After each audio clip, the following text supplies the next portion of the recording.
So what is up, guys? So a little warning, there is a part where I do end up going audio only simply because the actual footage of the video got deleted. But I hope you enjoy the video. Bye. So what is up, beautiful people? I am Ramamba Official. You're locked into Let's Get It Twisted, and thank you so much for locking into this channel. So guys, in today's video, I really wanted to give you guys advice or tips. I don't know if it's really advice or tips, but tips on dyeing your hair. So the do's and don'ts for dyeing your hair. And I really just want to give you advice to just make that whole process much better. So this is tips on dyeing and bleaching your hair. So if that's something that you like and you're interested in, then stay tuned.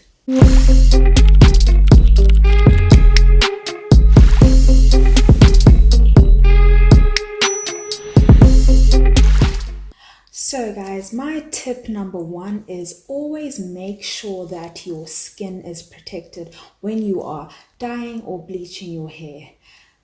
Yes guys, so always make sure your skin is protected. So what you want to do before you dye or bleach your hair, you want to go along like your skin, like just in front of your edges with either Vaseline or like coconut oil, but something greasy. I would say rather use Vaseline because that is greasy and it's thick, unlike coconut oil, which might move in the process. You want something that's really gonna stay. So go along like your edges with coconut with Vaseline, on your ear also as well, behind the ear, and really all the way around. So you make sure you're really protecting your skin. You want to make sure that if you're dyeing your hair dark, let's say you're dyeing your hair black, you don't want to have like black patches on your skin. Or if you're bleaching your hair, you don't want that to get on your skin because that can cause rash. That can cause a rash or some sort of irritation to the skin. So you want to really make sure that you are protecting your skin. So guys, tip number two would be for you to pay close attention to the parts of your hair that require more attention. So people are different, and our hair doesn't all process, dye or bleach the same everywhere. There are usually some places that require a longer time for the dye or bleach to process, and there are places that require a less amount of time. Like for me, when I dye my hair, it usually takes longer with the back, so I would want to leave the product on the back there the longest, so which would mean that when I dye my hair, that I should start from the back. The same with bleaching. You will notice that there are parts of your hair that bleach faster than others, so you want to start with the parts that bleach the slowest. For some people that's the middle, for some people that's the back, so you want to start with that and then move your way up. So guys, tip number three, I want to let you guys know that the lighter you go with your hair, the riskier it is. So let me explain to you how you would change the color of your hair if you have locks. So obviously if you want to dye your hair black, then that'll work. You will see the color in your hair. If you'd want to get your hair to like a blue color or like a completely different color, you would usually have to peroxide or bleach your hair first. So when you bleach your hair or when you peroxide your hair, I want to warn you guys that a lot of the times it does create damage to your hair. I'm not saying that your hair will be a complete disaster, but your hair, obviously the level of damage does differ from person to person. Some people will bleach their hair and they'll be extremely damaged. Some people will bleach their hair and it's not that damaged, it's not too bad. So it really varies person to person. But what I want to tell you guys is going from like a color like black to blonde is quite risky, and that does cause damage to your hair. I'm not saying it's detrimental damage. I'm not saying your hair will fall off and be all over the place. Some people's might, but I'm saying it will cause a bit of damage when you do bleach your hair. So I just want to warn you that the lighter you want to make your hair, the riskier it is. So if you want to go from black to like a platinum blonde, that is risky.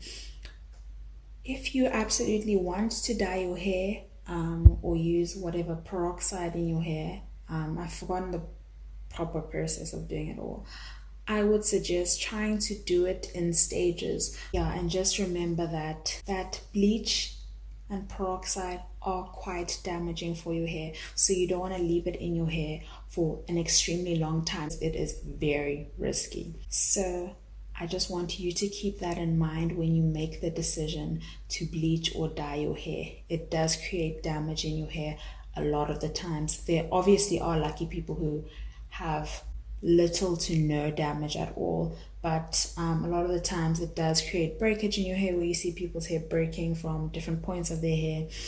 Point number 4, guys, always make sure you have an excess amount of product available. So always make sure you have more product. That's for many reasons, guys. A lot of the times we estimate that we're going to use X amount of products, and then we actually need more products than that.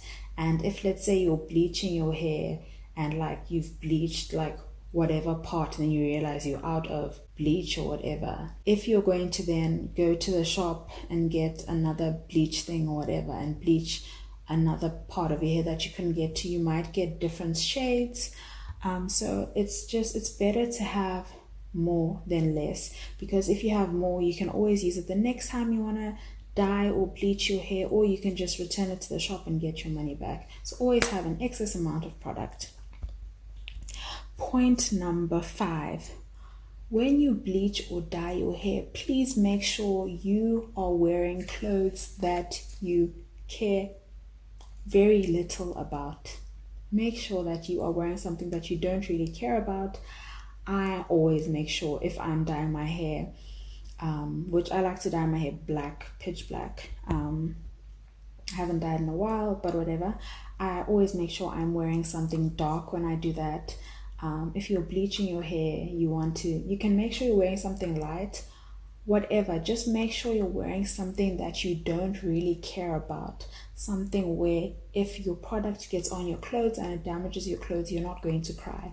Please do not wear your most expensive top that you really love and you want to go out in. Do not do that to yourself, please, guys. Wear something you don't really care about. And one thing I would also recommend personally is you want to make sure that most of your skin is covered when you are bleaching or dyeing your hair, because the products, like I said before, can get on your skin, and that can either dye your skin like temporarily. Obviously, if you get black dye on your skin, it won't be there forever, but it can temporarily dye your skin, or you can get bleach or whatever on your skin, and that can cause a lot of irritation. So you want to avoid that by wearing something that's long sleeved or whatever, but make sure you're covering most of your body and that you're wearing something you do not care about. And don't forget the gloves, guys. Please do not forget the gloves. So point number 6, if you are bleaching your hair or bleaching, peroxiding, whatever, or just making your hair a lighter color, I would suggest that you leave your edges for last, especially if you're like bleaching your hair, because if you start with your edges, right, and your edges end up really light, it can look like you're bald in that area. So you want to make sure that your edges are really the last thing you're doing. If you're going for a lighter color, you do not want to look like you don't have edges at all. So make sure it's the last thing you do so that it gets the least amount of time with the product. And then point number 7, which is my final point, is make sure when you are bleaching or dyeing your hair that you are protecting your home. So if I was to bleach my hair on the seat, I would cover the seat with, what I do is I cover it with a black bin bag. So the plastics for the bin, I would cover it. I would cover stuff around, stuff that would get damaged or dyed if that product was to get on those surfaces. So you really want to make sure you're protecting your home. You don't want to have funny colors. Now you have black on your wall, on your white wall or your cream wall, or now you have a black chair which has white patches of bleach because of your hair. So you want to really make sure you're protecting your home. That's it. Thank you so much for watching this video. You're tuned into Let's Get It Twisted. Bye.